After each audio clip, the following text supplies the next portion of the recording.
आज हम जो है ईडियम्स और फ्रेजेस शुरू कर रहे हैं।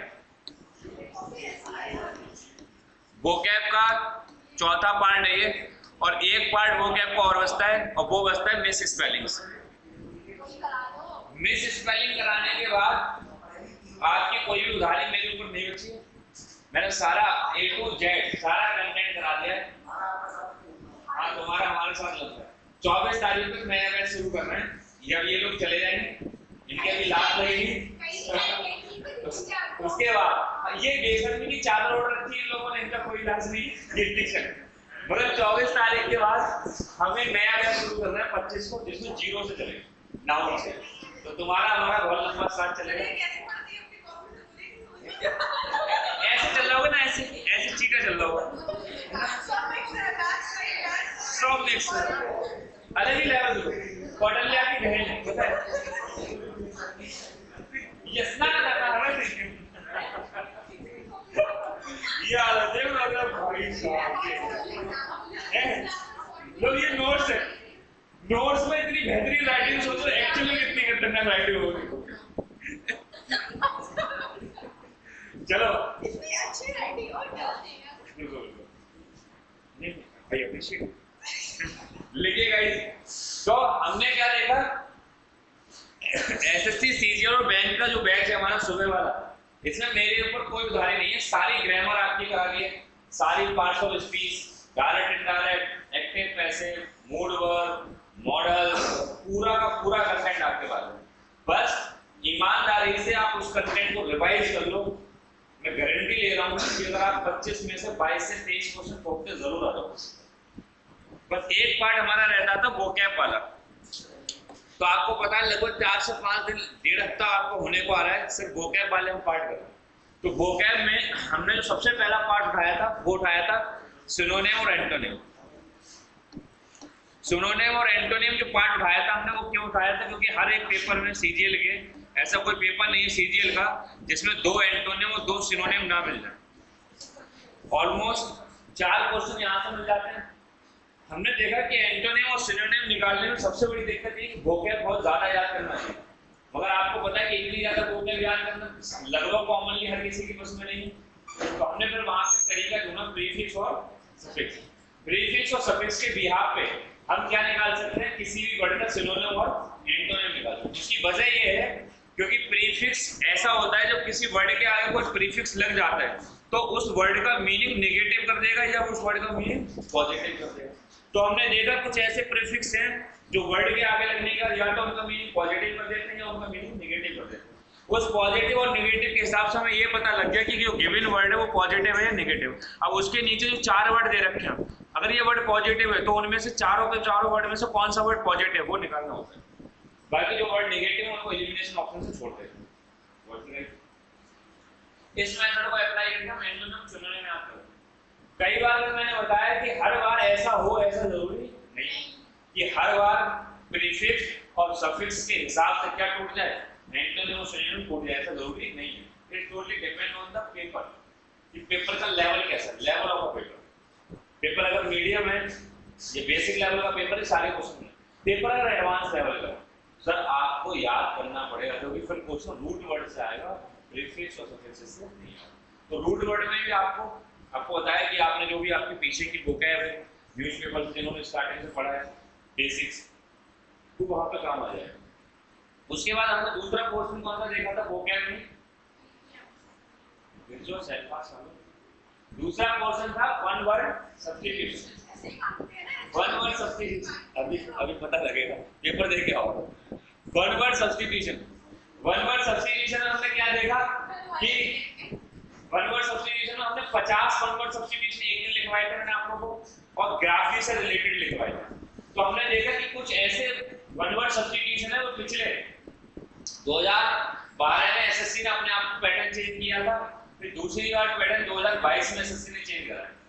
तब से लेके आज तक लगभग 14 साल हो गए, सेम क्वेश्चन कहीं ना कहीं किसी ना किसी सेट में रिपीट हो जा रहे थे वन वर्ड सब्स्टिट्यूशन। तो मोस्ट फ्रीक्वेंटली आज क्वेश्चन जो थे आपके, जहां पे आपको लिखवाया था ओमनिशिएंट ओमनीपोटेंट वाले पूरा फ्रेज लिखवाए थे, 50 क्वेश्चन थे। उसका ग्राफी में लिखवाए थे जिसमें लगभग 20 से 22 क्वेश्चन थे। जेनोसाइड एक वर्ड लिखवाया था, साइड पर रिलेटेड कुछ वर्ड थे, तो लगभग ऐसे क्वेश्चन लगभग हर एक पेपर में देखने को एसएससी के मिल जाते हैं। फिर उन्होंने वन वर्ड सब्स्टिट्यूशन को तोड़ने के बाद किस पे काम करा था? बोलो भाई, सिनोनिम एंटोनिम और वन वर्ड सब्स्टिट्यूशन। आज हम किस पे काम कर रहे हैं? और कुछ थोड़ी नहीं है। आज हम इडियम्स एंड फ्रेजेस पे काम कर रहे हैं, ये भी सिलेबस का हिस्सा है। तो एक से दो क्वेश्चन आपका यहाँ मिल जाता है। एक से दो क्वेश्चन मतलब या तो एक या फिर दो। जीरो से एक क्वेश्चन मतलब या तो बिल्कुल नहीं या एक। तो फिलहाल इडियम्स एंड फ्रेजेस का एक से दो क्वेश्चन मतलब हर कीमत पे एक क्वेश्चन मिलना है। और अगर पेपर नॉर्मल रहा तो दो क्वेश्चन भी हो सकते हैं। तो ये भी एक वोकैब का एक पार्ट है, कोई अलग पार्ट नहीं, वोकैब का एक हिस्सा है। इसके बाद चार हिस्से हो गए, antonym, synonym, one word substitution, idiom, phrases. पांचवा हिस्सा है स्पेलिंग करेक्शन। तो लास्ट पार्ट है जो हम अगली क्लास में करेंगे, उसमें सिर्फ आप लोगों को एक टेक्निक्स बताना। टेक्निक्स मतलब ये बताना है कि कौन सा लेटर के बाद कौन सा लेटर नहीं आता है। अगर उस टेक्निक पे क्वेश्चन पूछा जाता है तो 100% आप आंसर करके आ जाएंगे। अगर अपार्ट फ्रॉम दैट टेक्निक कोई नॉर्मल क्वेश्चन आपसे पूछ ले, कोई नॉर्मल वर्ड में से कोई लेटर हटा ले, तो फिर आपको याद नहीं आएगा। उसमें भी कुछ टेक्निक्स है, मतलब हमें टेक्निक्स को सारी पता होना चाहिए। उसके बाद एक दो पेपर की फिर से अगर समय मिलता है तो एक बार एनालिसिस कर लेंगे, नहीं मिलता है तो आपके पास इतना कंटेंट है कि ऊपर वाले का नाम लेके बस उसको रिवाइज करके कर देना। रिवाइज इन द सेंस सारा डेटा एटलीस्ट जितना गिवन डेटा है उतना आपके पास होना चाहिए। आप 25 में से 22 से 23 क्वेश्चन पक्का करके आए। अगर आपको यकीन ना हो, शाम वाले बैच में बैठ के देखो, हमारे जो बच्चे पेपर लेके आए, कल परसों सीजीएल का पेपर था, स्नेहा का और सुगंध का, 22 क्वेश्चन करके आए, जबकि उनका सिलेबस पूरा नहीं हुआ है। स्टिल वो लोग खुद क्या कह रहे हैं सर 22 से 25 से 22 क्वेश्चन 23 क्वेश्चन करके आए। तो उन लोगों के डायरेक्ट इनडायरेक्ट एडी और जो आपके एक्टिव पैसिव वाला पोर्शन है और उनके एरर डिटेक्टर है वो तो मैंने कराई दिए तुम लोगों को, लगभग सारा हो गया। और उनके वो बच्चे हैं नाउन प्रोनाउन वाली पार्ट्स ऑफ स्पीच वो नहीं हुई है शाम वाले बैच। उसके बावजूद भी वो लोग 22 क्वेश्चन करके आ पा रहे हैं। मतलब 22 क्वेश्चन करके आ पाने का मतलब इसका बावजूद भी अगर इसका मतलब पेपर का लेवल इतना नहीं है। एक यूनिट पढ़ने के बाद अगर कोई 22 क्वेश्चन लगा के आ रहा है, 25 क्वेश्चन 23 क्वेश्चन लगा के आ रहा है, इसका मतलब अंदाजा लग रहा है पेपर का हाई लेवल नहीं आ रहा। तुम्हारे पास इतना डेटा पहुंच गया तो तुम सारा का सारा डेटा रिवीजन कर लिया और उसके बाद अगर पेपर में बैठो आप देखोगे कि 25 क्वेश्चन नहीं हो रहा तो 22 क्वेश्चन बिल्कुल एक्यूरेट करके आता। अब मैं ये नहीं कह रहा मैंने बहुत अच्छा पढ़ा है, आपके एफर्ट्स हैं, हमें तो फालतू का क्रेडिट मिलेगा। एफर्ट्स आपके हैं, हो सकता है एक आध पे 9 क्वेश्चन 10 क्वेश्चन ही हो, मगर जिस हिसाब से मुझे अपडेट मिला है और बच्चों को उनका बता रहा हूँ। अभी सुबह वाले बैच में भी शाम वाले बैच में कई सारे लोगों ने सीजीएल का पेपर दिया है, अभी दे रहा हूँ, कईयों का एक दिन अलग हुआ है। अभी संडे को पेपर था लोगों को, जिस दिन वरुण ने क्लास लगाई थी उसी दिन बच्चों का पेपर था, अच्छा परफॉर्म करके आए। मैथ में जरूर 9 क्वेश्चन रहे उसमें। मैथ का लेवल मुझे नहीं पता क्या अपग्रेड आ रहा है, क्या आ रहा है क्या नहीं आ रहा है। अच्छी बच्ची इंजीनियरिंग की अच्छी खोली, उसमें 10 से 11 क्वेश्चन, मतलब कहीं ना कहीं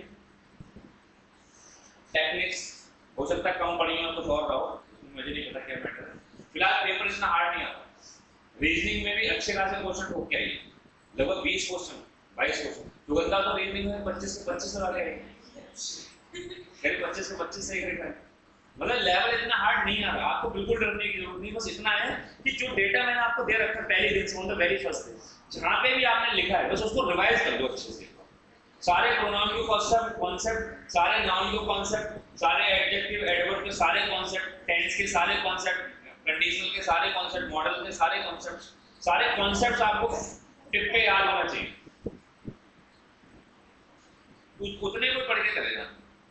और जो आपके पास वोकैब है, वोकैब का कोई दायरा नहीं। मैं चाहता तो 2 से 2,500 वोकैब की आपको पीपीटी बनवा के दे देता, कोई फायदा नहीं।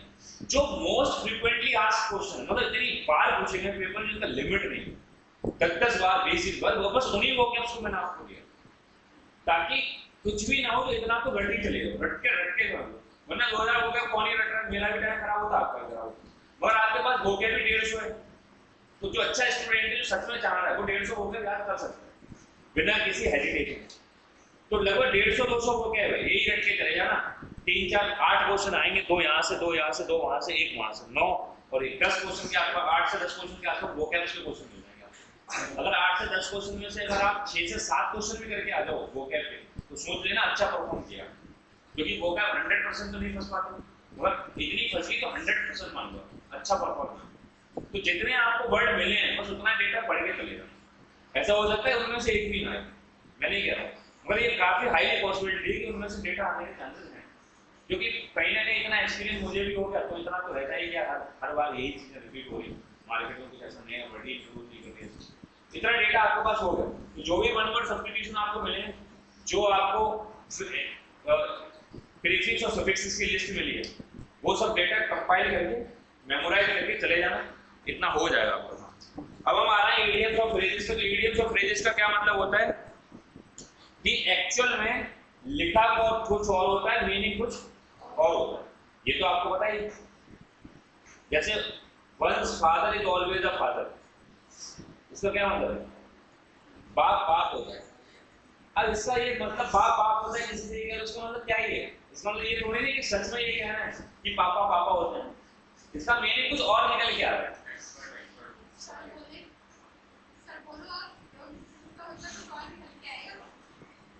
एक्सपर्ट मतलब ये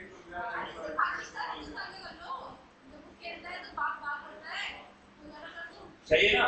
पाकिस्तान हिंदुस्तान की बात कर रहे हैं, तो बाप बाप का मतलब यहाँ पे वो सही था। एक्सपर्ट एक्सपर्ट होता है, इसका ये मतलब गुरु गुरु होता है, मतलब कि उसी से सीख के उसी को मान देना इम्पॉसिबल है, पॉसिबल नहीं। हमसे चीजों को सीख के तुम सोचो हम ही को बीट कर लें, नहीं कर सकते। यानी कि इडियम्स और फ्रेजेस का एक्चुअल में मीनिंग है, जैसे एक idiom of one stone kills two bird, मुहावरा है ना, इडियम फ्रेजेस को मुहावरे बोलते हैं। तो वन स्टोन, एक तीर से दो निशाने, one stone kills two birds, that means एक तीर से दो निशाने। एक तीर से दो निशाने का क्या मतलब है एक्चुअल? बता क्या मतलब है? अर्जित बता। अरे तुझे तो पता ही होगा, तुम्हारी गर्मी ऐसे सही है, तो बैठा कहीं में और सर को सवाल कर और ले ले ले ले अर्जित बता। अर्जित मयूका, एक तीर से दो निशाने बताना क्या मतलब है? इसका क्या मीनिंग है? यार अजीब बात है, तो मतलब अभी तुमने यूएस से लैंड करा, पेपर देने गए थे, दिल्ली आके पेपर भी हो गया, मिलना भी हो गया।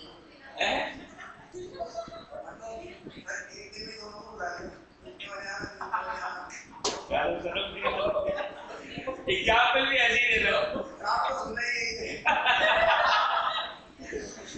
तो जैसे अभी हमारा भाई ने एग्जाम दिया आनंद, कि जैसे मेरा पेपर था तो मुझे दिल्ली तो जाना ही था, तो मैं वैसे भी दिल्ली जाता, तो मैंने सोचा कि चलो पेपर टाइम में दिल्ली जाऊंगा, ताकि से पेपर भी हो जाएगा और लोगों से मिलना जुलना भी, लोगों से मतलब फ्रेंड से।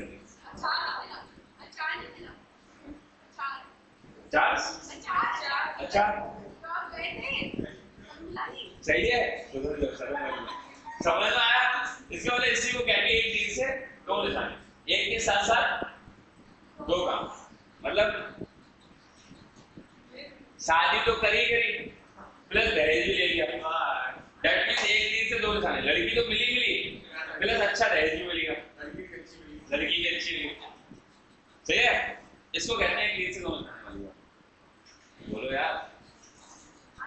जैसे मान लो आज मैं तो फॉर्मल ड्रेस सही पहन रखी है, होती है ना क्लास, अपनी क्लास तो है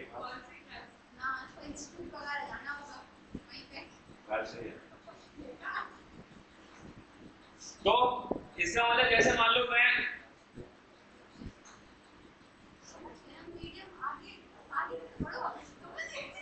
सही है, तो कुछ इडियम्स लिखना है, लिखिए।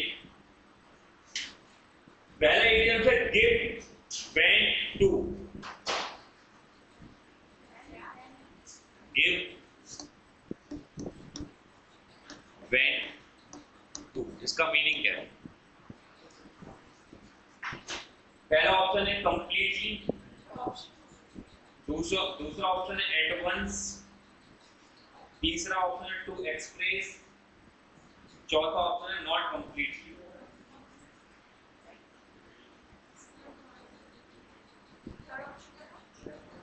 थर्ड ऑप्शन है to to express. Last option है नॉट कंप्लीट।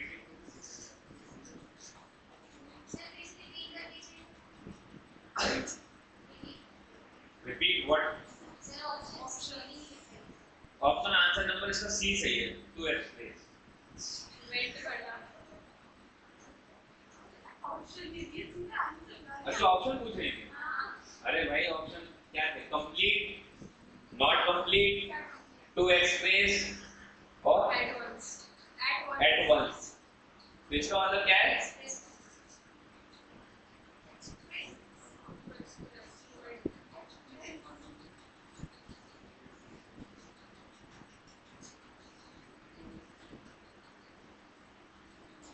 आगे लिखिए NAP make,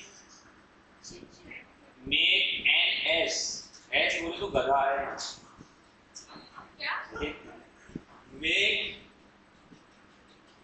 ANN ASSS out of, make an S out of,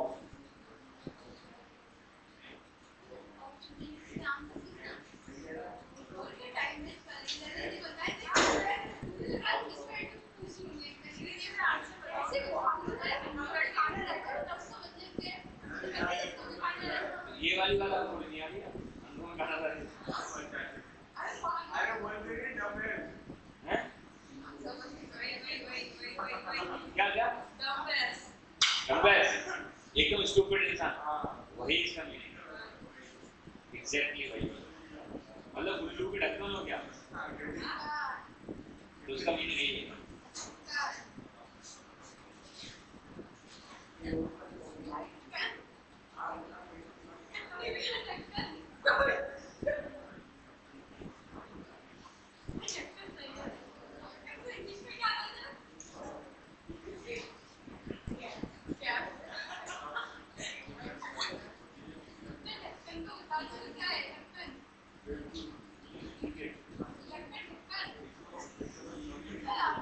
ढक्कन का सिनोनिम्स बताओ प्रिया। ढक्कन का सिनोनिम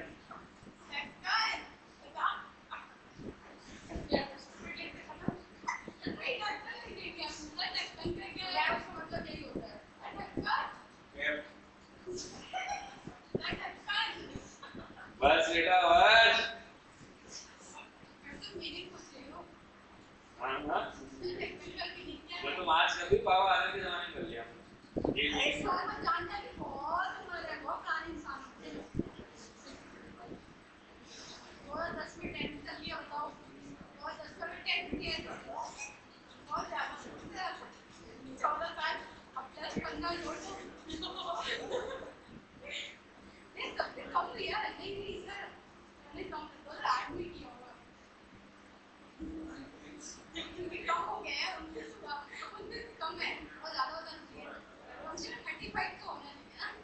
तो भैया इसका क्या मीनिंग निकल के आएगा?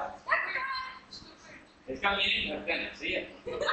फूलिश या स्टूपिड।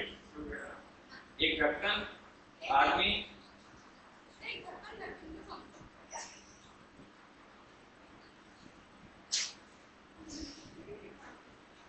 इसका इसका सेंस लिखिए। सेंस, सेंस है किसी को या खुद को,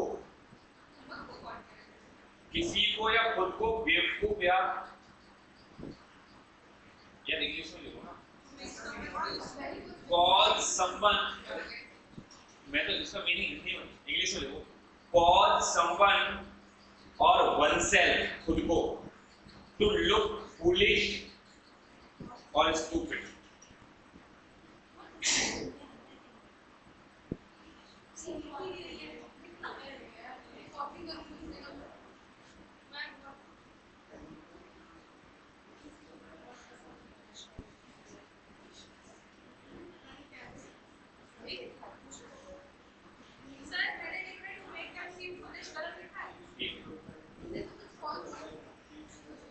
खुद को दूसरे को बेवकूफ समझना।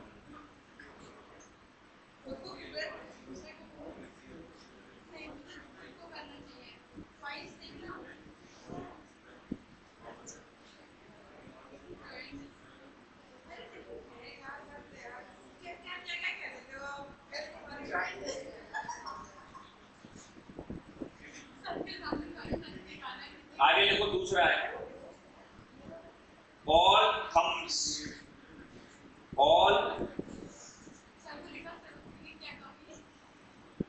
thumbs,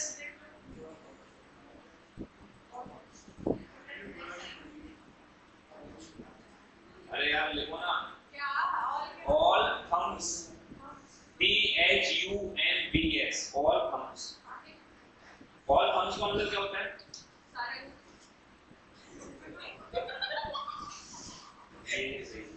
all thumbs, अरे लो अरे तुम से कह रहा हूँ। हाँ बिल्कुल पूछ बताओ बेटा ऊपर ऑल थम्स ये इडियम से इसका मीनिंग क्या होगा? तो इसका मीनिंग होता है सारे अनाड़ी लोग। जैसे मैं कहूँ दे ऑल आर थम्स,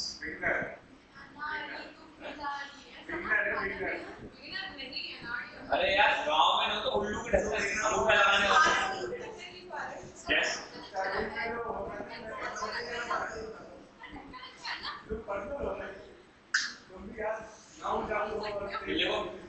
इसका मतलब होता है आप क्लूमी CLUSMY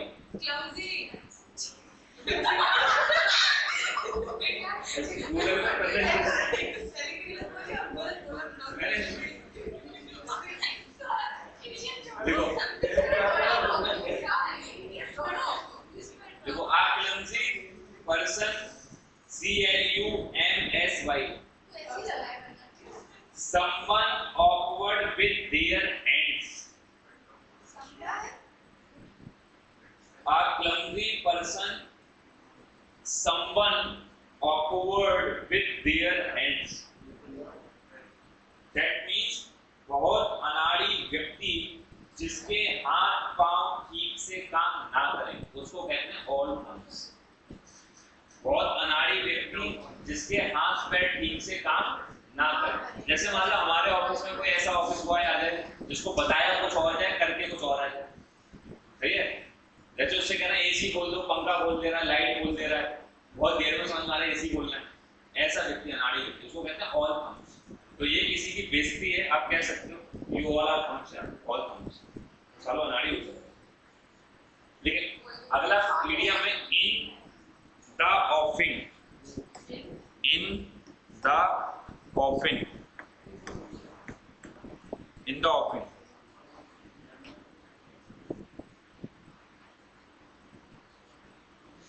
इसका मतलब होता है जैसे समुद्र का एक वो किनारा जो लगता तो है कि आ गया मगर आता नहीं, सही है? तो ये ऐसा वर्ड है positive, in the offing, we are in the offing मतलब हम पहुंचने ही वाले हैं मगर सक्सेस दिख नहीं रही है ना, वो आने वाली है दिख रही है बहुत दूर है, आने वाली नहीं। We are in the offing, we are in the offing मतलब बस वो सक्सेस दिख रही है, पहुंचने वाले हैं, बहुत टाइम लगेगा पता नहीं, मतलब किसी को क्या बटरिंग करने वाला सी चलते रहो मोटिवेट ऐसा। इसका मतलब देखिए likely to appear soon, likely संभवतः to appear soon, about to happen जल्दी ही होने वाला, निकट विश्व में आने वाला। इसका एक वो लिख लो एग्जाम्पल है अ promotion is in the ऑफिंग for her, a promotion is in the ऑफिंग for her. इसका सेंस है कि उसके लिए प्रमोशन जल्दी ही आने वाला है। पहले वाले का एक मीनिंग लिखो जो पहले था ऑल थम्स, ऑल थम्स का एक एग्जांपल लिखो, ऑल थम्स का एग्जांपल लिखो जो लिखा था कि ऑल थम्स किसी को बोलना पड़े तो कैसे बोलते? I can't fix this watch, मैं इस वॉच को ठीक नहीं कर सकता। I can't FIX fix, I can't fix this watch, I am all thumbs, I am all thumbs, THUMBS, all thumbs क्या है वहां पे? ईडीएम से अंडरलाइन कर लें। इसका मतलब मैं इस वॉच को सही नहीं कर सकता क्योंकि मैं अनाड़ी हूं। इसका ये सेंस निकल जाता है। पहला वाला एग्जाम्पल लिखा था उसका भी चलो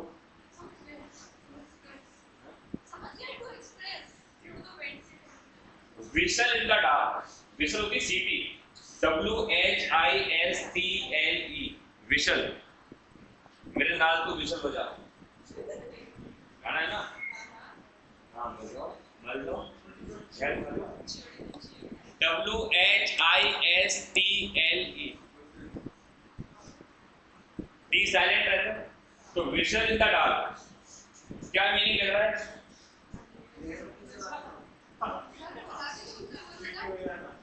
मतलब क्या बोल रही? बस बेटा बस याद है, कहते अंधेरे में सीटी बजा। अंधेरे में कौन सी सीटी बजाना चाहते हो?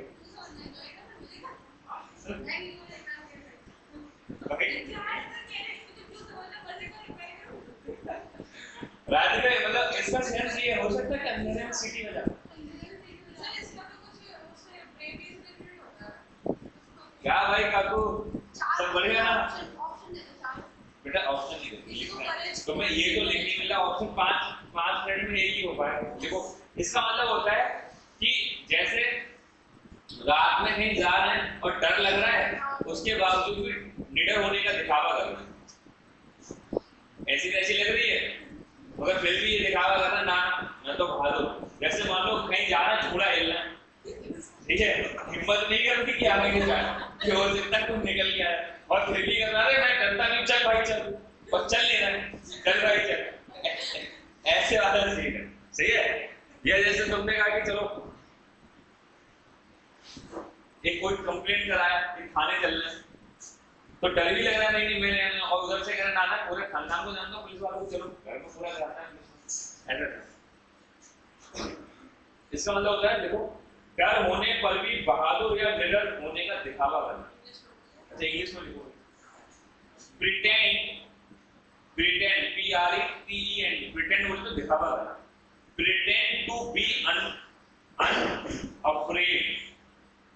Pretend to be unafraid, pretend to be unafraid, दिखावा करना कि मैं निडर हूं। व्हेन एक्चुअली स्केयर्ड, SCARED, इसके बोले तो डरा हुआ। When actually scared, आदमी एक्चुअल में तो डरा हुआ है मगर दिखावा कर रहा है कि डरा हुआ नहीं है। तब हम इस फ्रेज का यूज करते हैं we shall in the dark. Example देखो, he whistled in the dark to hide his fear। whistled में ed जोड़ना है। he whistled in the dark to hide his fear, उसने अपने डर को छिपाने के लिए निडर होने का नाटक किया। अगला फ्रेज लिखिए, मतलब इडियम, put one's foot या foot down, put one's foot down। इसका मतलब होता है बहुत टाइट डिसिप्लिन को फॉलो करना, बहुत टाइट डिसिप्लिन को फॉलो करना, बहुत टाइट रोक अपनाना।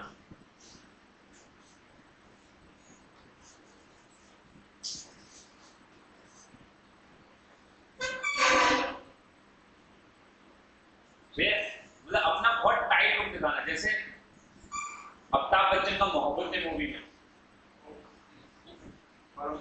परंपरागत चीज है, यहाँ पता है आपको गुलमुल में होली नहीं मनाई जाती है मिस्टर आर्यन, सही है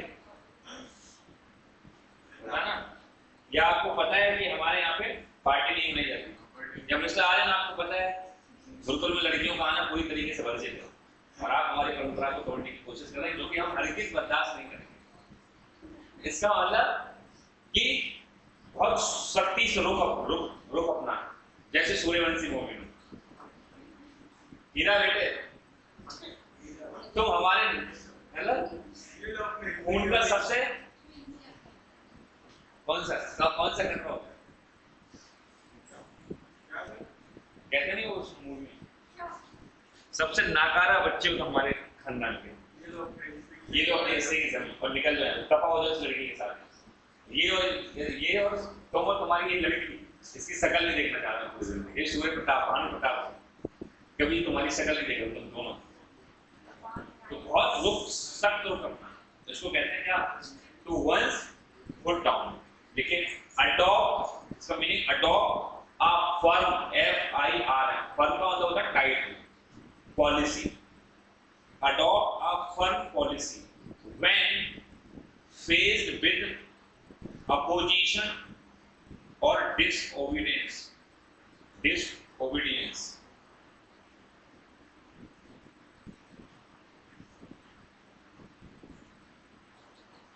इसका हिंदी से इसका एग्जाम्पल लिखिए, she put her foot down, she put her foot down and refuse to allow cheating. She put her foot down and refused to allow cheating. उसने सख्ती दिखाई और नकल करने की इजाजत नहीं दी।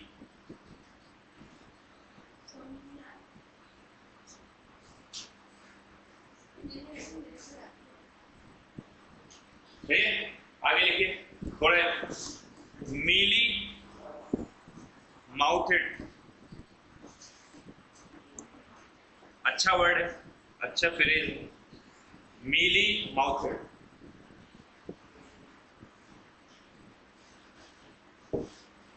जैसे पहले जो हमारी ठाकुर वाली मूवियां हुआ करती थी, उनमें क्या हुआ करता था, कांड तो कर दिया, जिसने देखा उसकी औकात में नहीं बताया, बता रहा है तो डर डर के बता रहा है कि ठाकुर साहब क्या ही करेंगे, डंडे में डाल दो। इसका मतलब है कि डर डर के बोलना, मीली माउथेड, साफ साफ ना बोलना, कि ऐसा ना हो कि हमारे साथ भी घटना हो जाए। जो पहले का जितनी भी मूवियां हैं तो उनमें जब गवाही दी जाती थी तो वो इधर देखते देखते ठाकुर साहब खड़े नहीं गए, जैसे ठाकुर साहब आ गए वैसे जवान लड़खड़ाने लगे। मैंने रात में ना नहीं देखा नहीं, ऐसे सही। तो पुरानी मूवियों का एग्जाम्पल, तो ठाकुर लोगों के आगे जो एकदम से क्या हो जाए, जवान लड़खड़ाने लगती है, इसको कहते हैं मीली माउथेड हो गए। ठीक है, या मान लो जैसे मैं इनकी स्वामी के बारे में बता रहा था, जब तक ये नहीं थी तब तक तो मैं बता रहा था, जैसे ये आ गई तो मुझे लगा वहां पर गड़बड़ हो सकता है, तो फिर मैंने मीली माउथेड हो गया, बिल्कुल सही। तो मैं मीली माउथेड हो गया कि अब साफ साफ नहीं बोल पा रहा था, तो घुमा करा के बोलने की कोशिश कर रहा। कोई था ऐसे बंदे के साथ, मैं अपनी कोई एग्जाम्पल ले रहा हूँ, सही। तो मीली माउथेड होना चाहिए, नहीं होना चाहिए, क्योंकि आदमी मौत से एक बार मरता है मगर डर उसको बार बार मारता है, इसलिए डरना नहीं। मौत तो बंदा सच जो आने की, फिर डरना है। देखिए इसका मीन अफ्रेड टू स्पीक, जिसको बोलने से डर लगता हो, afraid to speak directly, afraid to speak directly, not straightforward. जो इंसान डायरेक्ट नहीं बोलता, डर डर कर बोलना, साफ साफ ना बोलना, इसका मीनिंग होता है डर डर कर बोलना, साफ साफ ना बोलना। एग्जाम्पल लिखिए, don't be mealy mouthed, don't be mealy mouthed, डरपोक मत बनो, टेल मी द ट्रूथ, सब कुछ मुझे साफ साफ बताओ। Don't be mealy mouthed, tell me the truth, mealy mouthed मत बनो, साफ साफ बताओ। देखिए, a green horn, a green horn,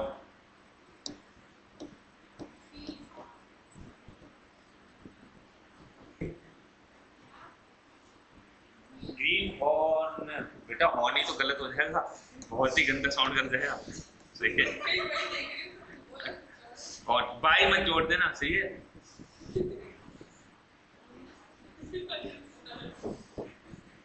green horn, इसका मतलब होता है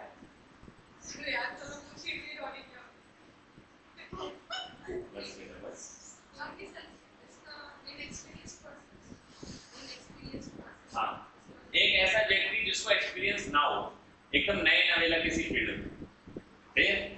जैसे fresher, you are a fresher, you are a greenhorn, देखिए एन inexperienced person,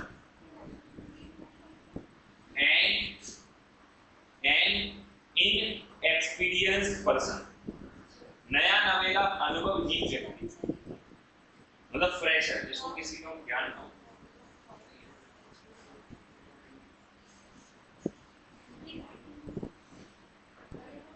क्या लिख रही हो? अरे तुम्हारा दिमाग तो खराब हो गया। ऐसे बैठ के गलत बैठ के गिरी क्यों निकाल दूंगा आजकल? बेटा घर पे गूगल कर लेना। जब गूगल करो ना तो ऑल पे रहना चाहिए सर्च, इमेजेस में मत कर देना, मतलब तमाशा हो जाएगा। क्या इमेज में जा रही है, क्या निकल के आ रहा है, लिंक आएगी वो भी मत कर लेना। हाँ उसमें सर स्पेलिंग पर मिस्टेक है। आई वही तो ग्रीन हॉर्न बोले तो अनुभवी व्यक्ति, लेकिन he is a greenhorn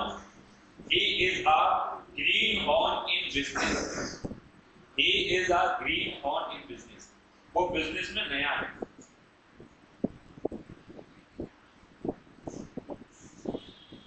आगे लिखिए, to face the music, to face the music,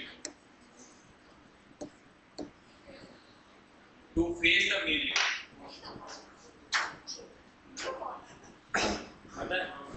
इसका मतलब होता है अपने कर्मों को भुगतना, जो तुमने करा है उसकी सजा भुगतना, ठीक है?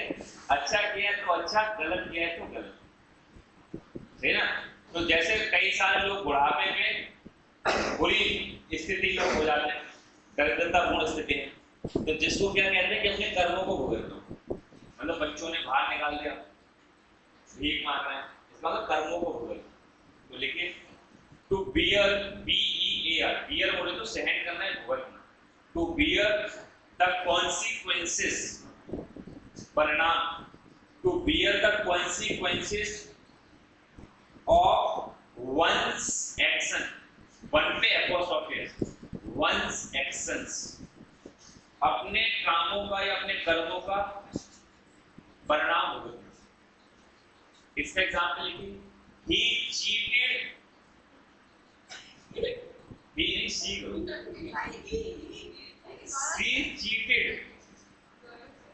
cheated me, and now she must face the music. She cheated me, and now she must face the music. उसने मुझे धोखा दिया, पक्का आपको अपने परिणामों को भुगतेगी। ठुकरा के मेरा प्यार मेरा इम्तिहान देखेगी, वो वाला सीन। तो अच्छा वर्ड है, आप चिपका सकते हो क्या, कि तुम्हें एहसास होगा, इसका रिजल्ट आएगा। विल ओ द विश, अगर आप लोग कोई भी मॉक टेस्ट लगा रहा हो तो देख रहा होगा कि सारे क्वेश्चन मिल जाएंगे, तो हम वही करना है जो बहुत ज्यादा रिपीटेड है। Will o' the wisp, will o' the wish,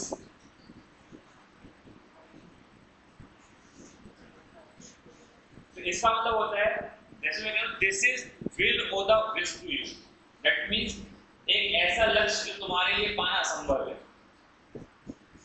जैसे सपोज करो कोई दोनों आंखों से कोई अंधा व्यक्ति है या फिर एक लैम है, लंगड़ा है, और वो कह रहा है कि मैं एक बहुत खूबसूरत एक्टर बनूंगा फिल्म इंडस्ट्री में जाकर, तो ये थोड़ा सा क्या है, एक ऐसा लक्ष्य बना रखा है उसने जो इम्पॉसिबल अचीव करना, इस तरीके का लक्ष्य एकदम से इम्पॉसिबल हो जाए अचीव करना। जैसे कोई इंसान मतलब ये सोच के बैठा है कि एक दिन में इस पहाड़ को उठा लूंगा, इंसान नॉर्मल, तो वो क्या थोड़ा सा, वैसे तो इंसान के लिए कुछ भी पॉसिबल नहीं हो, यहाँ पे आके जब कोई कह रहा है कि मैं समुद्र को पी जाऊंगा, अब कोई अगस्त मुनि तो नहीं है, अगस्त मुनि ने समुद्र पी लिया, टॉयलेट की निकाल दिया, ये अगस्त मुनि जैसे लोगों के लिए सही है। एक नॉर्मल इंसान समंदर पी रहा है, ये थोड़ा क्या है, एक ऐसा लक्ष्य जो इम्पॉसिबल है, इसको कहते हैं। तो लेकिन इसका मीनिंग लिखिए, something that is impossible to achieve.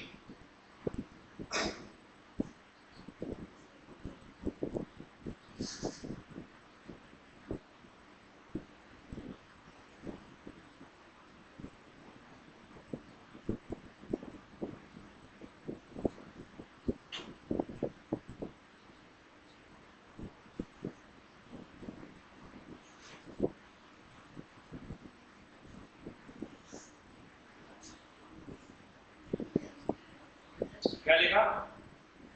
Something that is impossible to achieve, कुछ ऐसा लक्ष्य पाना संभव हो, उसके लिए क्या कहते हैं, ये वर्ड यूज करते हैं। एग्जांपल लिखिए, for many comma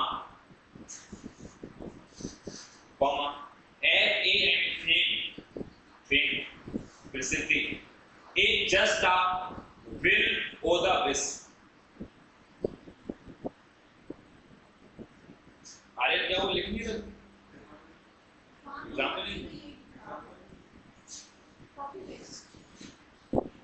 For many, comma, fame is just a will o the wish. बहुतों के लिए प्रसिद्धि एक असंभव सपना है। हर इंसान फेमस हो जाए, ये पॉसिबल नहीं है। अगला देखिए, अगला वर्ड सबसे ज्यादा यूज होता है मार्केट में, चिकन हार्टेड होता ना, कई बार पूछे चिकन हार्टेड।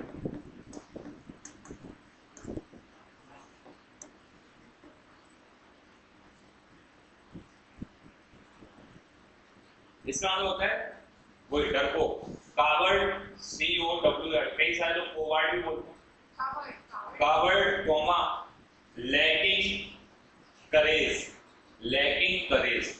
बोले तो डरपोक और कायर इंसान के लिए यूज किया जाता है। You are a chicken hearted personality, means बहुत डरपोक आदमी, सही है। तो जैसे मतलब तो जैसे मान लो ये बैठी है अपने स्वामी के साथ और दो कांस्टेबल आ गए, स्वामी कह रहा भी आ रहा है तो रुको टॉयलेट करने के बाद, और स्वामी फोन कर रहा है कि मैं घर पे आ गया, मम्मी का फोन आ गया, तो ये यूज कर सकते हैं, you are a chicken hearted personality. और ये कह रही है कि हम क्वालिटी अप्लाई करें, ये वहां पर क्वालिटी दिखा रही है कि तुम्हारा नाम क्या है, तुमने हमारा कौन सा फंडामेंटल राइट ऑफ वायलेंस है, तब तो स्वामी गायब हो गया।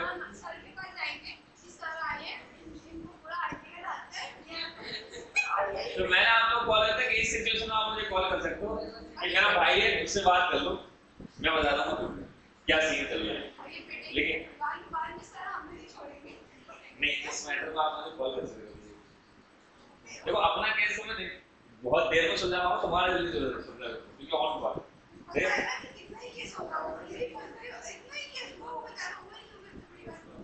मगर तुम्हारी परिस्थितियां सही नहीं, पता लगा मैं सोचे बैठा हूँ कि बेटा एक दिन ऐसा होगा। लिखो इसका एक एग्जांपल लिखो, डोंट बी चिकन हार्टेड, डरपोक मत बनो, कायर मत बनो, फेस द चैलेंजेस, चुनौतियों को स्वीकार करो। ये ऑन स्टेज बोल सकते हो आप, don't be chicken hearted guys, just face the challenges, डरपोक मत बनो, चैलेंजेस को फेस करो।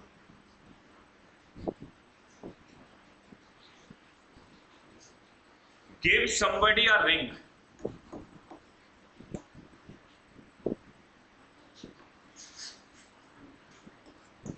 Give somebody a ring.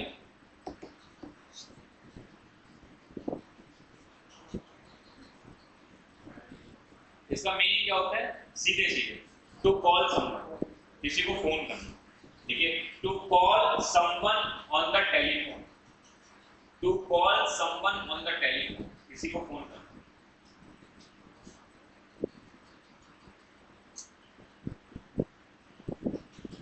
I'll give you a ring tomorrow. I'll give you a ring tomorrow. Example है।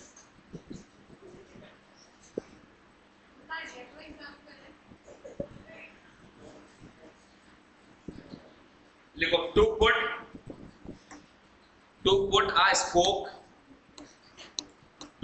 a spoke in someone's wheel, in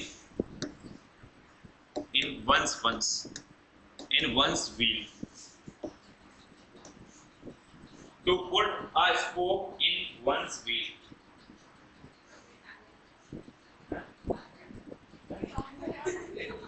टाकना, टांगना, बिल्कुल exactly. किसी के काम में टांगना, अड़चन डालना, किसी की सक्सेस, किसी प्रोग्रेस में अड़चन डालना। ठीक है? To create difficulty in someone's progress, to create difficulty in someone's progress, किसी की प्रोग्रेस में अड़चन डालना। एग्जाम्पल लिखिए, हिज राइवल्स, राइवल समझते हो ना, दुश्मन। His rivals, RIVALS, his rivals put a spoke in his wheel, उसके दुश्मनों ने उसकी तरक्की में रोड़ा अटका दिया।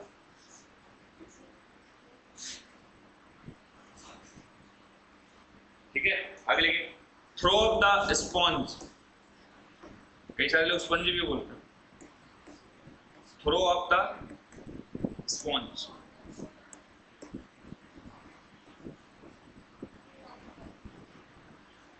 थ्रो अप द स्पॉन्ज, इसका मतलब होता है टू सरेंडर और गिव अप, आत्मसमर्पण कर देना, सरेंडर कर देना।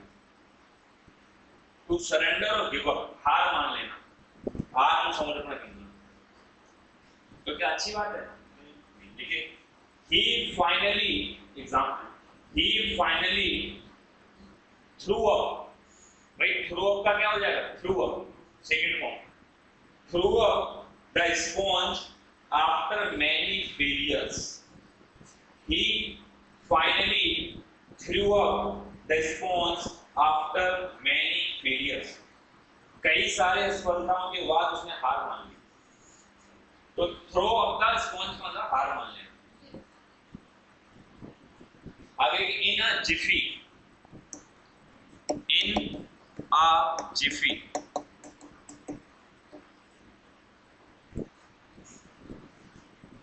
इसका मतलब तो very quickly, in a moment, झटपट, पल भर में, very quickly, common, in a moment, in a Zifi, very quickly, in a moment, झटपट या पल भर में कुछ हो जाना। जैसे example, I'll be there in a jiffy, I'll be there in a jiffy, एक मोमेंट में वहां होगा, जानो, टेंशन मत लो। ऐसा है कि टेंशन मत लो, जैसे ही कॉल करा मैं तुम्हारे सामने, घंटा करता ना एकदम, तो एकदम से बटनिंग करने वाला सीन, किसी को एकदम से मिला ही सकता।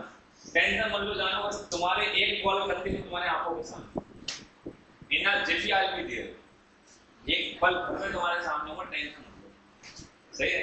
बारात आने दो, बदल लगता फेरे पड़ रहे आए नहीं, बस आ ही रहो, बैठने ज्यादा आए नहीं। अच्छा, अगला लिखो, काफी पूछा जाता है, हरक्यूलियन टास्क, बहुत बात पूछा गया। हरक्यूलियन टास्क,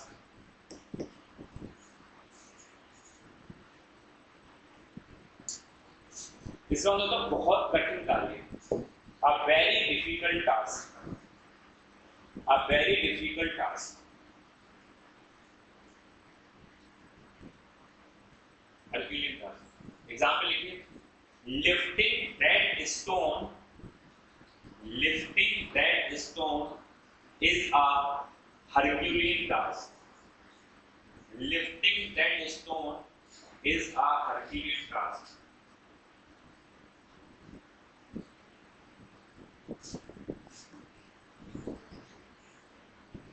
आगे लिखिए, the thin edge of the wedge, the thin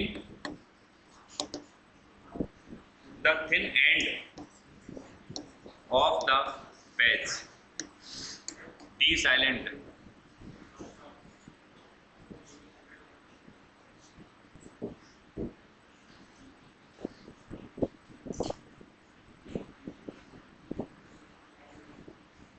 इसका मतलब होता है किसी चीज की हानिकारक शुरुआत, किसी चीज का हानिकारक मतलब हार्मफुल डेवलपमेंट किसी चीज का।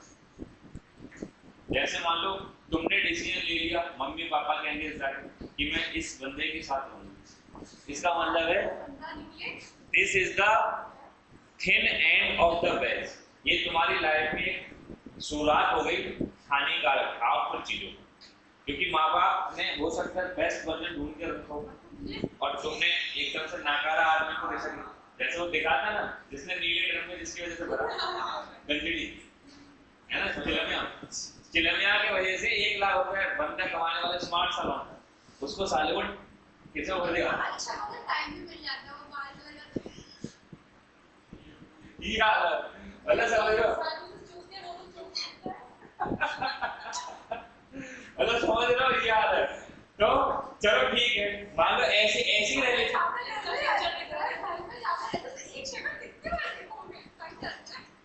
सही है सही है। यही सोच लड़का लगे लड़के बचे। हाँ लिखो the beginning of a harmful development, meaning है इसका the beginning of a harmful development, मतलब हानिकारक चीजों का विकास हो गया। देखिए example, this decision may be the thin end of the wedge, this decision may be the thin end of the wedge, यह फैसला हानिकारक शुरुआत हो सकता है। आगे देखिए किक द बकेट, किक बोले तो लात मारना, किक द बकेट बाल्टी में लात मारना, कैसे मीनिंग देखो, इसका मतलब टू डाई मर जाना, टू डाई मर जाना। देखिए एग्जाम्पल, ये इनफॉर्मल वे होता है किसी चीज को बोलने का, नहीं एक्चुअल भी मीनिंग होता है। इनफॉर्मल बोले तो किसी को फॉर्मली भी थोड़ी नहीं कह रहा वो मर गया, फॉर्मल का आदमी कह रहा है कि भाई वो नहीं रहे, सी और ही नो एनीमोर, ये मर गया है, इनफॉर्मल भी हो गया किसी को, जैसे वो भिखारी देखता है वो मर गया, अब जैसे कोई सर हमारे बुजुर्ग हो गए तो मैं तो वो मर गया, वो सर अब वो अब नहीं रहे गुजर गए, मतलब इसको ना इनफॉर्मल वे किसी को बोलते हैं ये। देखिए the old man finally kicked the bucket, the old man finally kicked, ED जोड़ना है, ओ राहु केतु लिख लो जय Veeru, the old man finally kicked the bucket, ये साले एक बंदा नहीं आ सकता कभी कुछ मरेंगे तो ढूंढेंगे सारे, ठीक है ठाकुर ये हाथ हमें दे दो, सही है यस अब हम हैं तुम्हारे जय और वीरू, मतलब इसकी तबीयत खराब तो वो कह रहा तू सही हो जाए तो चलेंगे, मतलब पी लिया मैं भी कर लूंगा, तू जहाँ गया मैं भी वहीं से ले आऊंगा, से वो कह रहा मैंने अपनी लिमिट फिक्स कर दी। The old man finally kicked the bucket, यानी कि आखिरकार वो पूरा आदमी मर गया। लिखिए a chip on the shoulder, a chip on the shoulder, shoulder वही कंधा,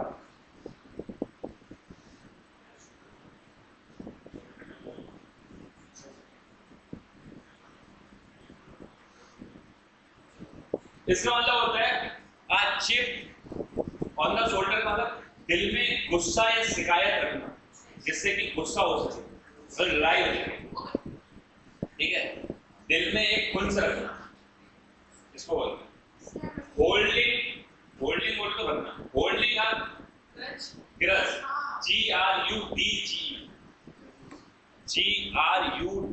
ग्रज, डी साइलेंट, ग्रज का मतलब होता है खुंस, खुंस नहीं होती किसी की,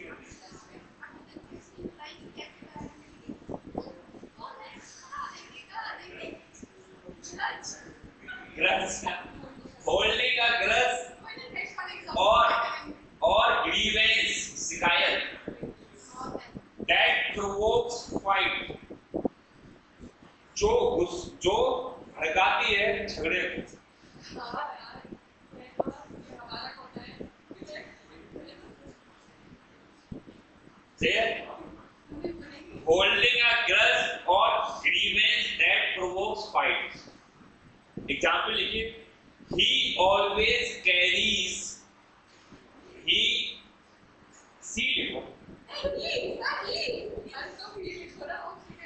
always carries a chip on his shoulder about his past.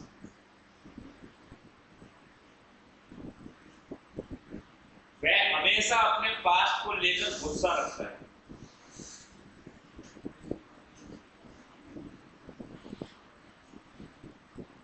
आगे लेकिन टू वाइट द डस्ट, धूल चटाना, कहते हैं ना धूल चटाना, टू वाइट द डस्ट।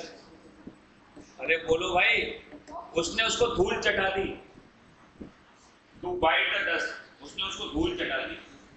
बोलो तो हार जाना। टू बी डिफीटेड और डिस्ट्रॉयड, धूल चटाना नहीं होता है, वही है to bite the dust. To be defeated और डिस्ट्रॉयड, हार जाना या मिट जाना। लेकिन many example, many enemies, bite की second form bit, BIT, bit the dust in the war, युद्ध में कई दुश्मन हार गए। Many enemies bit in the dust in the war. अब ध्यान रखना, बाइट हर बार ऐसा जरूरी थोड़ी नहीं, इसकी सेकेंड फॉर्म भी याद रख के चलना। आगे लिखिए, एथनिक क्लींसिंग, एथनिक क्लींसिंग,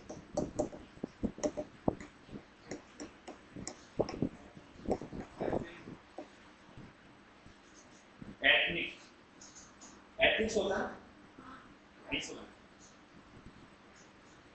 इसका मतलब होता है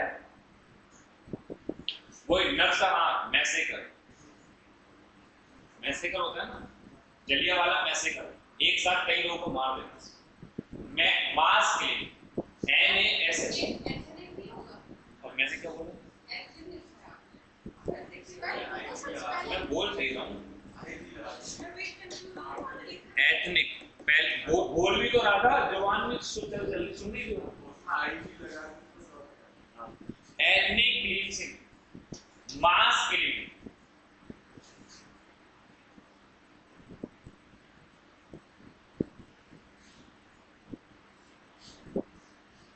मतलब एक साथ कई सारे लोगों को मारना, उसको कहते हैं एथनिक क्लींसिंग। लेकिन हिस्ट्री एग्जाम्पल लिखिए, history has many examples of ethnic cleansing. इतिहास में कई सारे नरसंहार के एग्जाम्पल हैं।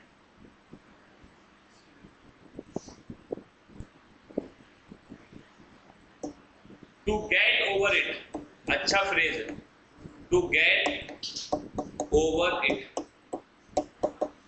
To get over it, move on, past की घटना को भुलाकर आगे बढ़ जाना, पास्ट की घटना को भुलाकर आगे बढ़ जाना। जैसे किसी का ब्रेकअप हुआ तो उसका रोना धोने की बजाय उन्होंने दूसरे बंदे के साथ सेट होने का ब्रेकअप पार्टी। हाँ, मतलब ये नई फ्रेज यूज होगी मार्केट में। अब तक तो ठीक था, सही है, बैचलर पार्टी समझ में आती थी, कैचअप पार्टी समझ में आती थी, birthday party, breakup party, divorce, अच्छा डाइवोर्स, चलो इनका ब्रेकअप पार्टी। लेकिन एक चीज कॉमन है, वो डाइवोर्स पार्टी का है। हाँ, yes, I appreciate. To get over him, भाई साहब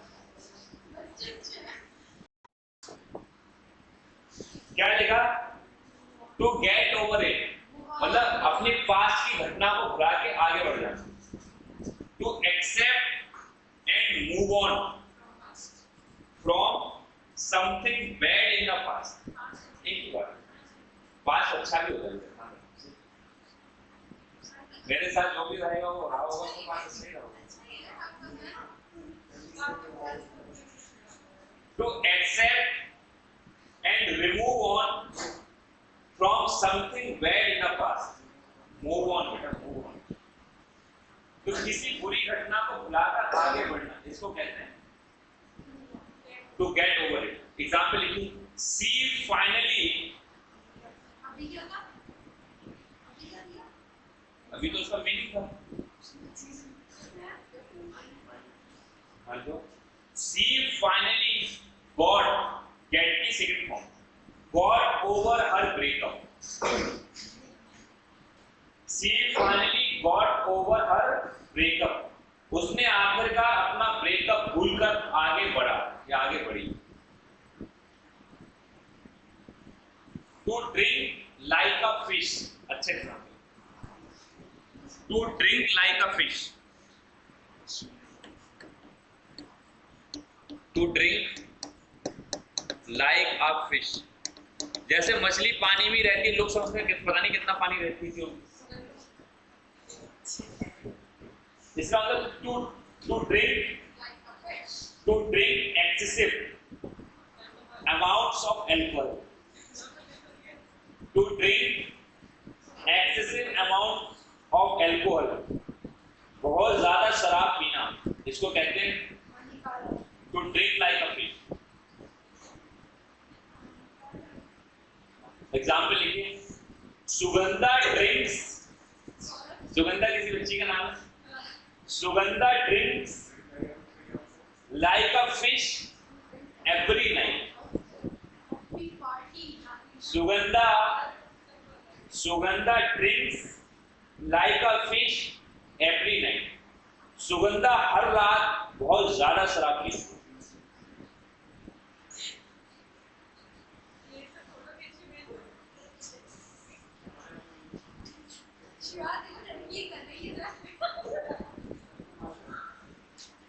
लेकिन टू गो,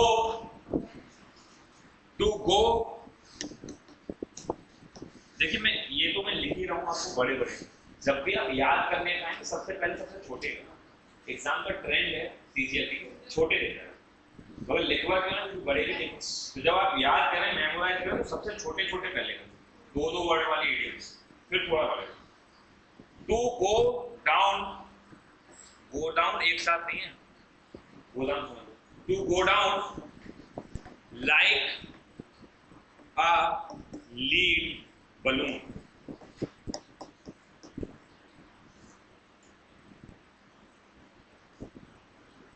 जैसे मान लो कोई इंसान कहीं पे भाषण देने गया और वो पूरी तरीके से असफल हो गया, कोई इंसान कहीं पे सेमिनार करने गया, वो पूरी तरीके से असफल हो गया, मतलब एकदम मजाक बन के रह गया, उसको कहते हैं।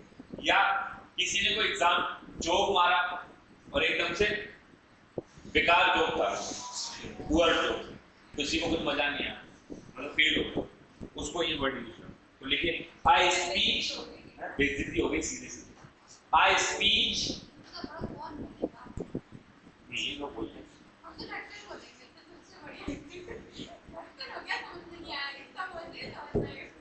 देखो, आई स्पीच कॉमा जोक और proposal that fails badly.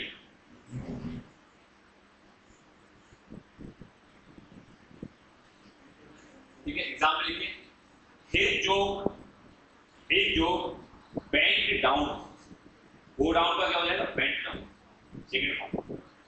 His joke bent down like a lead balloon, like a lead balloon, उसका मजाक पूरी तरह असफल रहा।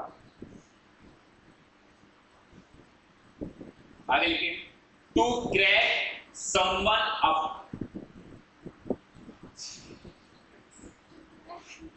टू क्रैक बेटा तोड़ना नहीं है यहाँ किसी को, टू क्रैक समवन अप,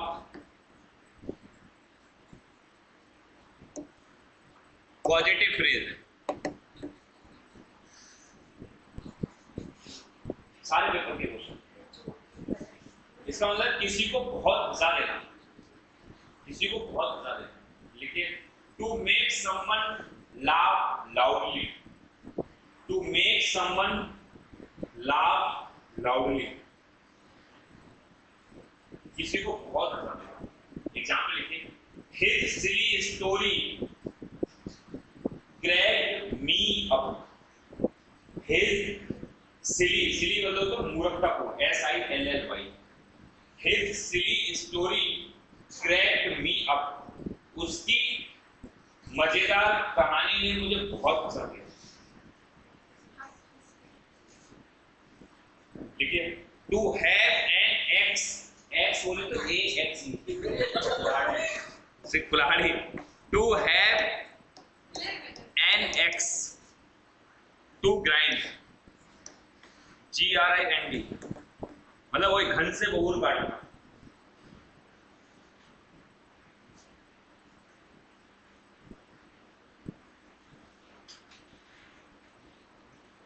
इसका मतलब किसी काम के पीछे कोई निजी स्वार्थ होना, है ना, किसी काम के पीछे कोई निजी स्वार्थ होना। जैसे मान लो कोई मुझे डेली पराठे खिलवा रहा है, या नाश्ता अच्छा वाला, या अनार को लाना है क्या निकला,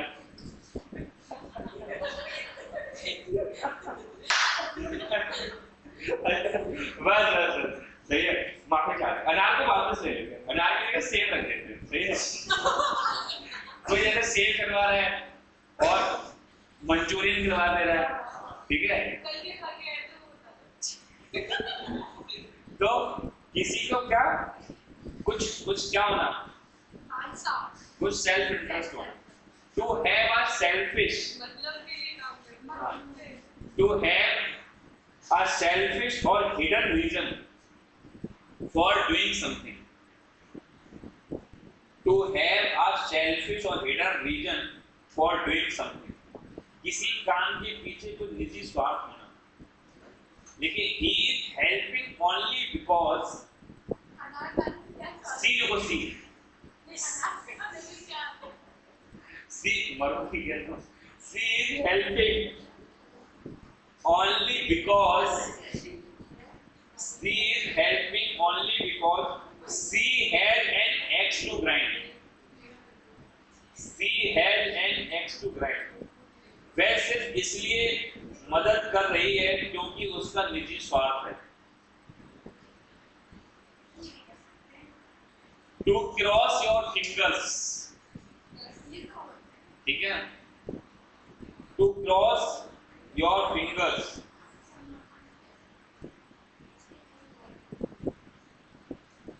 ये तो आपने स्पीकिंग में सुना होगा। While speaking, most of the speakers just use in the conversation, ठीक है, finger cross, मतलब जो आप चाहो भगवान करे वो बोल रहे। तो लिखे, to hope that things will happen as desired, to hope that things will happen as desired, शुभकामना करना कि सब कुछ मनचाहा हो, शुभकामना करना कि सब कुछ मनचाहा हो। लेकिन I am crossing my fingers, I am crossing my fingers for your success, I am crossing my fingers for your success, मैं तुम्हारी सफलता के लिए शुभकामना करता हूँ। मर जाओ यार,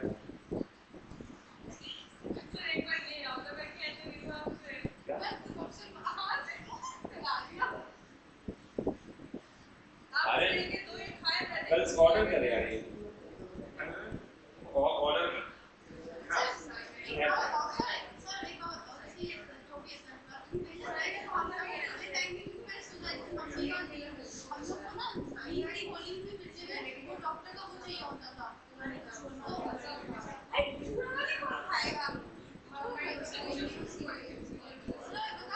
तुम जहर खा लोगे, तुम्हारा कुछ हो भी नहीं सकते जहर से। जहर मर जाता है, तुम नहीं मरोगे। ठीक है, कोई बात नहीं। तुमने तो चादर ओढ़ ली बेसरकारी वाले, ये मेरी गलती रही है। हाँ, बेशरम नहीं होना।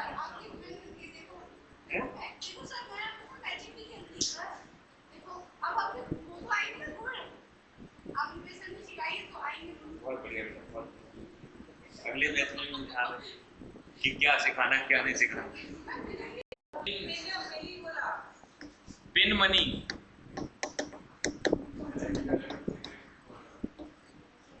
जैसे एग्जांपल सुनना, जैसे मैं लिख रहा हूँ I can't give you that money because this is my pin money.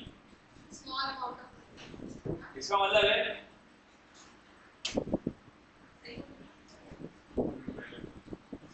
जैसे मान लो छोटे छोटे खर्चों के लिए अलग से पैसा निकाल के रख लिया, उसको कहते हैं। लेकिन small amount of extra money for minor personal expenses.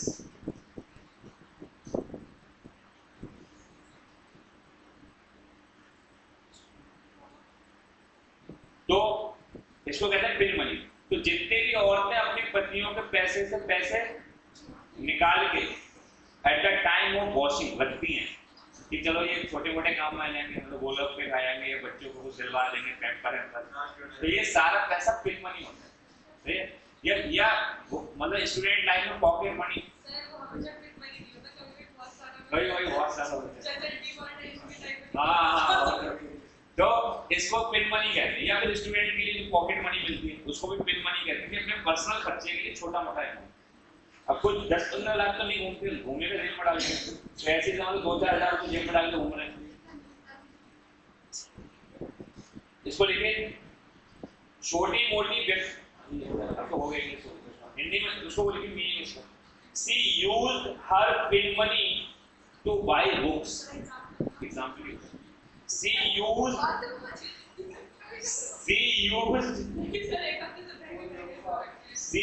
हर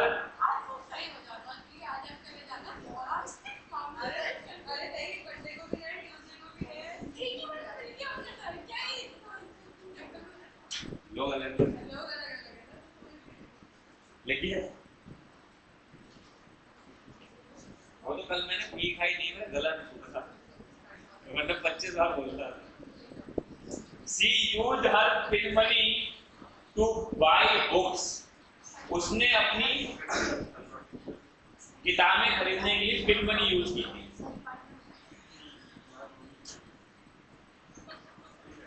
सबसे इंपॉर्टेंट लिखिए स्टार लगा, the alpha and the omega. The alpha and the omega. The alpha and the omega, इसका मतलब लिखिए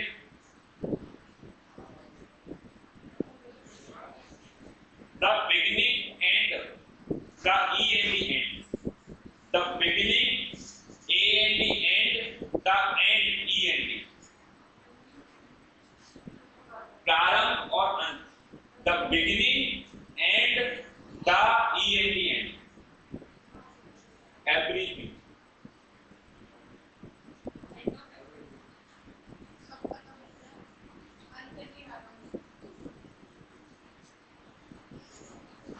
इसका मतलब मतलब किसी चीज का शुरुआत और खत्म होने से क्या मतलब? पैदा होने से पहले ही, मतलब कुछ भी, ये हर बार प्रोडक्ट पे ले जा रहे हैं, लॉन्च एक भी नहीं होगा, मतलब बिगनिंग। अब आज की जनरेशन लॉन्च करेगी नहीं, तुम देखो।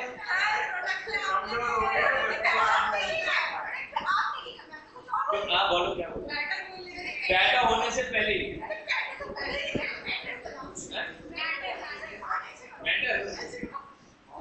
मैटर होगा। अच्छा, हम तो हैं, हमने तो होली रखी 4। देखो, इसका मतलब होता है, जैसे मैं कह रहा हूँ you are the beginning and and of my life, that means word, तुम ही हो पहली बार सब कुछ तुम ही हो, यानी कि the most important aspect of the life, LLB. LLP। तो ये क्या है कि पूरी स्टोरी का सबसे इंपॉर्टेंट पहलू, पूरी लाइफ का सबसे इंपॉर्टेंट हिस्सा, उसको कहते हैं you are the ending, you are the beginning and and of my life. ये सबसे बड़ा झूठ। जैसे मैं ये कह रहा हूं, जैसे नरेशन पढ़ाया मैंने, उसमें कोई टॉपिक आ गया, तो मैं कह रहा हूं दिस टॉपिक या this concept is the beginning and ending of active passive. सबसे इंपॉर्टेंट हिस्सा है इसका, ये समझना ही। किसी लड़की को आप बोलो तो हाँ, इसका मतलब है कि सब कुछ तुम ही हो पूरी पूरी जिंदगी में। तो ये एक ऐसा फ्रेज है जो किसी को भी आप बोल सकते हो, उसको इम्प्रेस कर सकते हो। लेकिन एग्जाम्पल लिखो,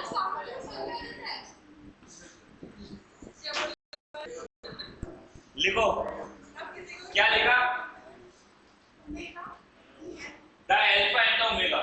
तो लिखिए फॉर हिम, उसके लिए, फॉर हिम एग्जाम्पल है, for him trust is the alpha and the omega of a relationship. For him trust is the alpha and the omega of a relationship. उसके लिए रिलेशनशिप का सबसे इंपॉर्टेंट पहलू है trust. इसका ये मतलब, उसके लिए भरोसा किसी रिश्ते की शुरुआत और अंत है। Salt of the earth, salt of the अर्थ, इसका मतलब होता है कोई बहुत सच्चा सब इंसान, बहुत ऑनेस्ट बंदा। You are the salt of my earth, of the earth, for me you are the salt of the earth. That means तुम मेरे लिए सबसे ऑनेस्ट, सच्चे और निष्ठावान व्यक्ति हो।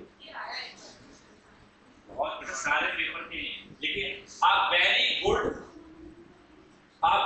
Good comma honest and decent person, a very good comma honest and decent person। Example लिखिए,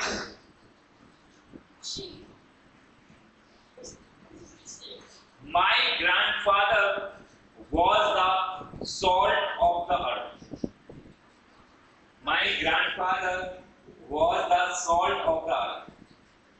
मेरे दादाजी बहुत ही ईमानदार और सच्चे इंसान थे।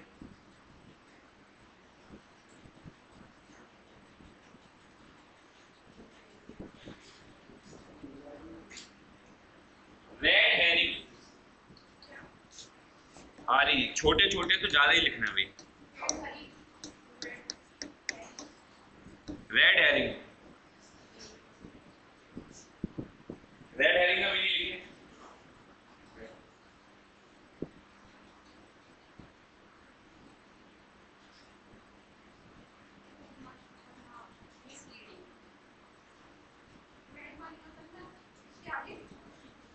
जैसे छोटी छोटी इंफॉर्मेशन जो इंसान का दिमाग भटकाती हो, उसको रेड हेरिंग कहते हैं। जैसे मान लो हम लोग रेड मारने गए इनकम टैक्स ऑफिसर बनने के बाद, तो कुछ भी नहीं मिला, तो पता लगा इस दीवार को पेंट कर दिया थोड़ी सी जगह, मतलब तो इसके दिमाग में आएगा कि यहाँ कुछ हो तो नहीं सकता है।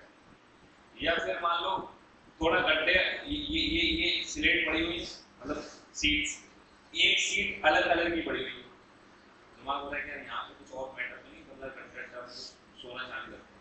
तो मतलब एक छोटी छोटी इंफॉर्मेशन जो एक्चुअल चीज से दिमाग बढ़ गया है, तो मैं कहूँगा these are red herrings, don't focus on that, just focus on the reality. तो जैसे मान लो कोई बंदी मुझे डबल क्रॉस कर दी, कुछ छोटी छोटी जानकारी दे दी ताकि दिमाग भटक जाए कि मैं जो है घेवर खाने गई थी या मम्मी के साथ गई थी, जबकि गई नहीं और थी। तो ये क्या है, छोटी छोटी जानकारी ताकि एक्चुअल चीज से दिमाग भटक जाए, मिसलीडिंग। तो देखिए आ क्लू और piece of information, a clue, अरे ओ जेव्यू लिख लो, आ क्लू और पीस ऑफ इंफॉर्मेशन intended जानबूझकर इंटेंडेड टू मिसलीड और distract from the real issue, intended to mislead or distract from the real issue.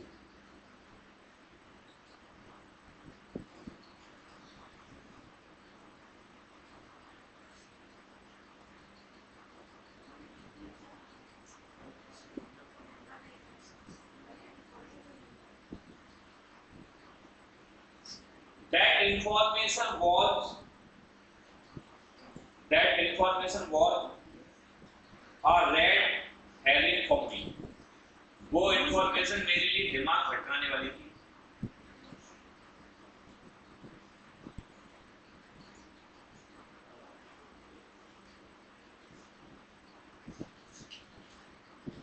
देखिए, with all might and main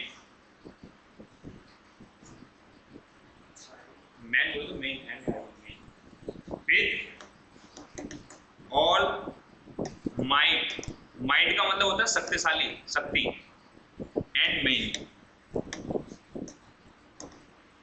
positive phrase है। पूरी ताकत के साथ किसी काम में छूट जाना, जोर लगाना। लिखिए, विद ऑल वंस स्ट्रेंथ और efforts, with all one's O N E efforts, with all one's strength और एफर्ट, मतलब पूरी ताकत और पूरे एफर्ट्स लगाकर किसी काम में जुट जाना, इसको कहते हैं। एग्जाम्पल लिखिए, दे वर्क, उन्होंने काम किया था, दे वर्क, उन्होंने काम किया था, with all might and main, with all might and main to clear the UPSC exam,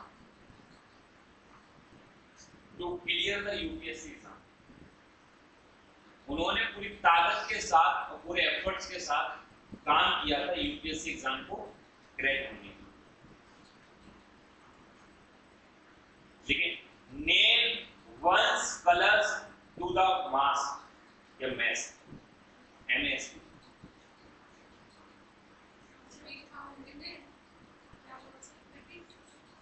nails, NAILS, nail one's colors to the mast or mast, MAS है, MAST,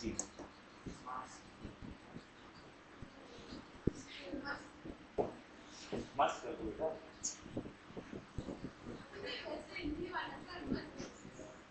इसका मतलब होता है किसी भी पक्ष का खुलकर समर्थन करना। देखिए,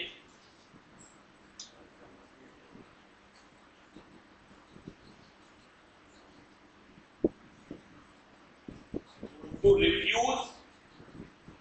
refuse to change one's stance, STANC, stance बोले तो रुख, STANC, पूरी तरीके से मना कर देना कि मैं अपना रुख नहीं बदलूंगा, अपना यही पक्ष रखूंगा,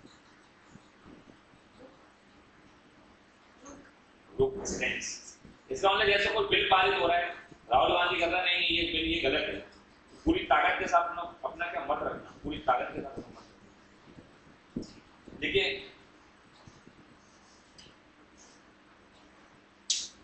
Rahul Gandhi nailed his colors to the mast in the debate of parliament.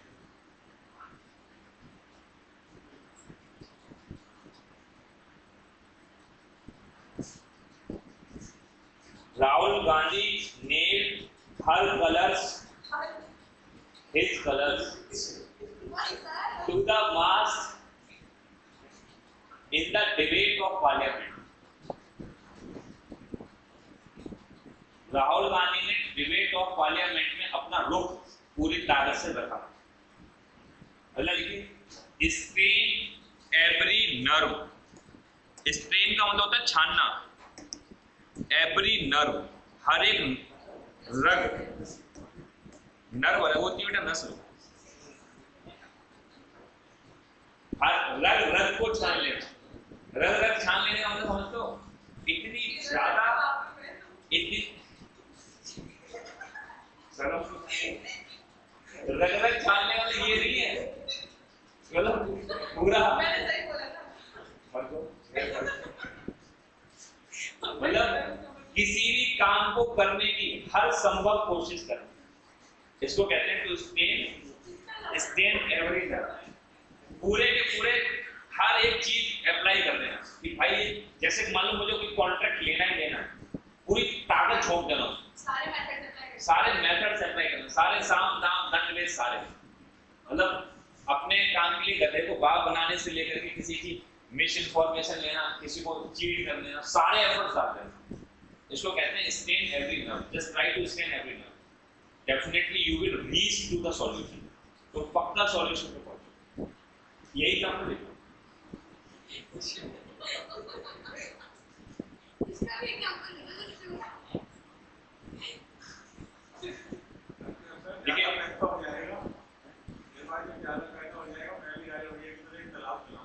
ऐसे to make every possible efforts, to make every possible effort to try extremely hard, to try extremely hard,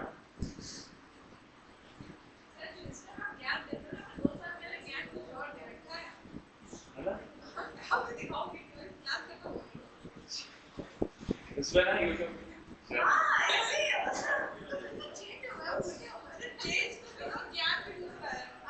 लिखो एग्जाम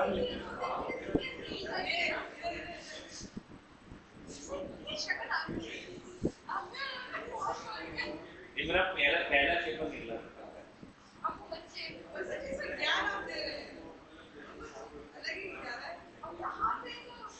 लिखो, हाँ बस सही है, आ रहा है निकल के आ रहा है, पहले डोले दिखा रहा है ऐसे आया मजबूत की निकली, पहले एक आदमी को सांस नहीं आ रही थी तो फिर डोले दिखा, यस चल अपनी लिमिट बाउंड सही कर, लिखो just try to strain every nerve, just try to strain every nerve, definitely you will reach to the solution, to the right solution, हर एक संभव प्रयास करो तुम पक्का राइट सॉल्यूशन पे पहुंचोगे भाई। वाइल्ड गूज चेस, सारी बात स्टार लगा के लिखे पढ़ो, वाइल्ड गूज चेस, पता नहीं कितनी बार चेस, वाइल्ड गूज चेस, इसका मतलब होता है बेकार की खोज या प्रयास, ठीक है। A foolish and hopeless pursuit of something unattainable, a foolish and hopeless pursuit, P-U-R-S-U-I-T, pursuit मतलब पीछा of something, pursuit नहीं D है ना, pursuit verb हो जाएगा, pursuit noun हो जाएगा। A foolish and hopeless pursuit of something unattainable,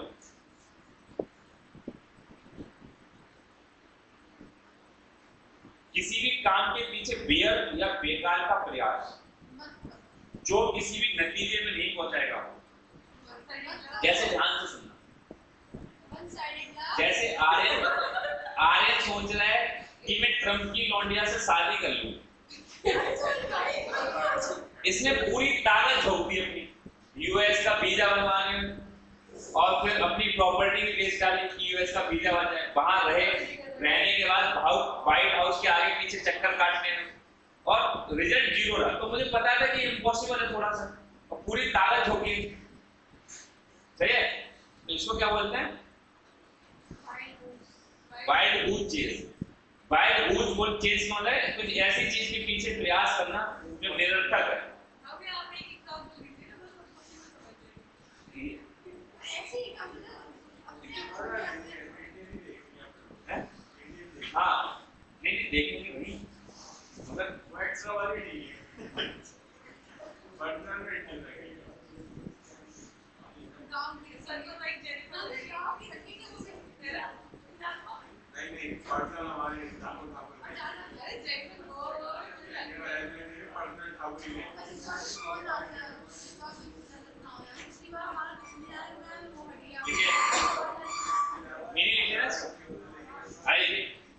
Farida एजेट किस चीज का? चेस का लिखो ना, लिखो टू फॉलोइंग एग्जाम्पल लिखो, to following Trump's daughter, to following Trump's daughter is a wild goose chase for Aryan. To following Trump's daughter is a wild goose chase for Aryan. Aryan के लिए व्यर्थ का प्रयास है ट्रम्प की लड़की को फॉलो करना।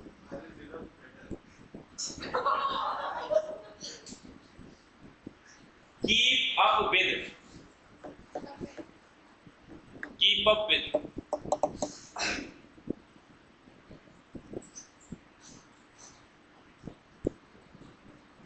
इसका मतलब होता है किसी के साथ कदम मिलाना। To stay at the same level, to stay at the same level और पेस एज समवन और समथिंग।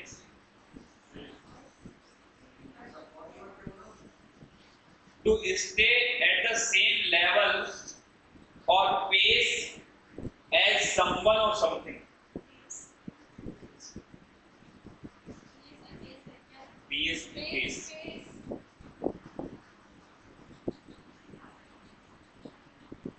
लेकिन it's hard to keep up, it's hard to keep up with latest technology, it's hard to keep up with the latest technology. Latest technology के साथ बने रहना हर किसी के लिए थोड़ा सा मुश्किल है। White elephant, white elephant, WHAT, सफेद हाथी।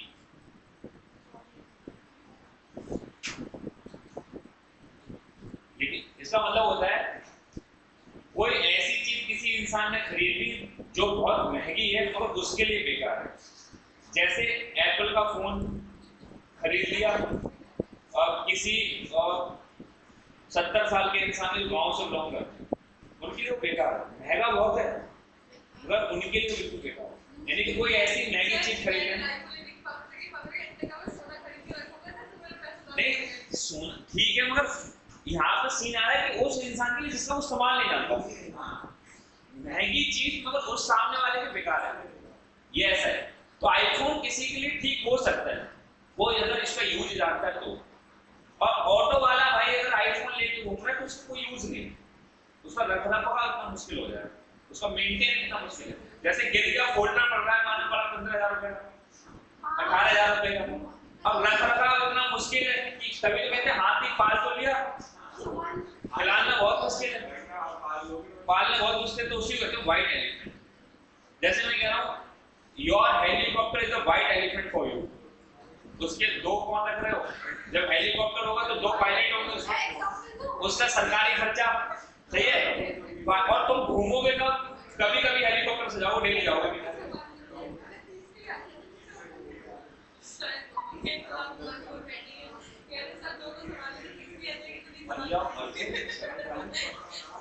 देखिए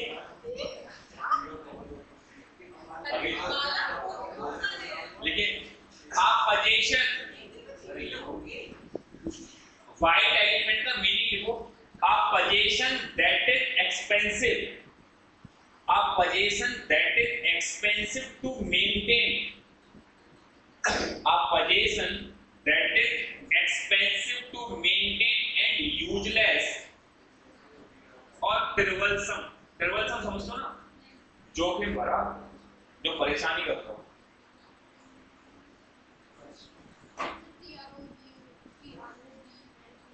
ठीक है, लिखे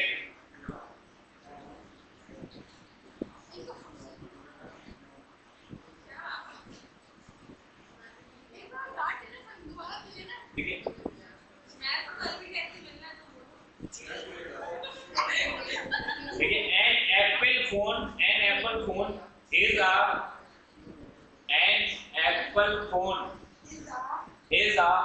white elephant for illiterate person.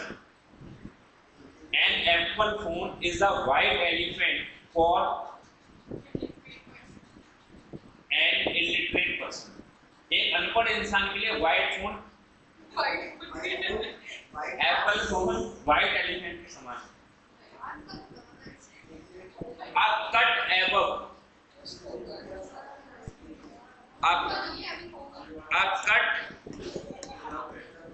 above, ये लास्ट। A cut above का मतलब समझते हो, ऊपर एक कट, मतलब पूरी बॉडी एक जैसी, ऊपर एक कट। तो जैसे तरबूज, भाई बॉडी इंसान की नहीं होती, सही है।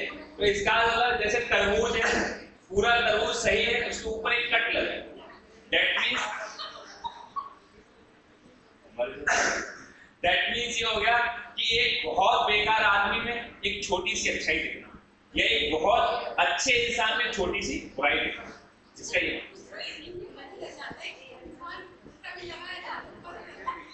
लिखिए। आप कट एवर का मतलब है स्लाइटली बेटर देन अदर्स, मतलब अगर कट का मतलब पूरी तरीके से बुरा है, दूसरों से थोड़ा सा अच्छा। A slightly better than others, दूसरों से कुछ बेहतर।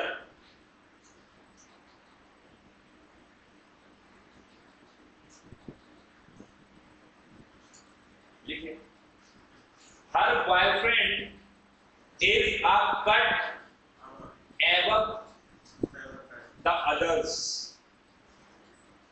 दूसरों के बॉयफ्रेंड से उसका वाला थोड़ा सा अच्छा है। चलिए गाइस, ये आपका ये